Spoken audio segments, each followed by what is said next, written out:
Hey everyone, welcome to your home for fantasy talk, nerd talk, movie talk, everything across the spectrum. So tonight I actually had the pleasure of seeing Retribution, and I had to pause for a second there because I'm thinking of the pleasure. So I'm a big fan of Liam Neeson, most all his movies. I mean, in my mind, nothing he ever does from the point of the movie Taken, the first Taken movie, up to now or anything before that, nothing surpasses that movie in my mind. Like, nothing trumps that. Like, the first Taken movie it's a classic. Whatever, and always will be a classic movie. They shouldn't have done 2 and 3. But I went out to see the Retribution movie. Then, mind you, this movie came out. It was released August 25th. Not even 2 weeks later. Today was actually the last day. It was in most of the theaters in the tri-state area here. I'm talking about Philly, Jersey, Delaware. So I wanted to go see it tonight. I actually had to go to an earlier showing just to, make sure I get the last seat, and then they weren't playing it anymore.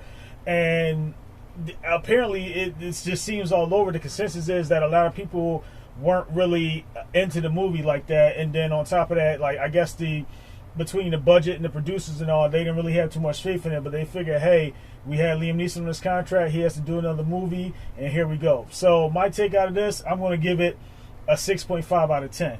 And I know I'm rambling and talking a lot, but I had to throw all that out there because this movie could have been so much better.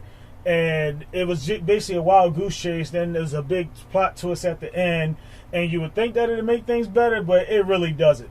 And just the name of the movie itself, Retribution, it seems that way, but even the title is contrary to what the movie actually is. So if you want to go watch it, you're a big fan of Liam Neeson, go ahead if you can still find it in theaters.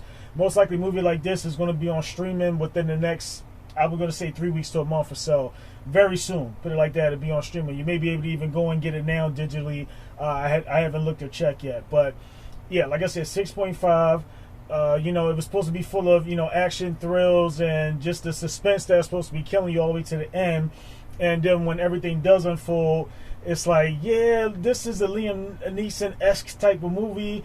Had a little bit of feeling of like Taken meets Commuter a little bit, but it just didn't come together well the way it should have been. So with that being said, I stick to my rating that I give it. I was going to try to give it a little lower, but like I said, I'm a big fan of Liam Neeson. And the movie has some okay parts to it, but it's really just him. There's a supporting cast, but it's not even like B-list. It's more like C and a lot of D-list as far as like actors that supported it in the movie and all. So the budget for this had to be really low, especially if they didn't give it that much publicity with marketing and commercials and everything like that. But I definitely wanted to go see the movie just so I can give this review. And be sure to like and subscribe. And thanks for watching Chris's Corner.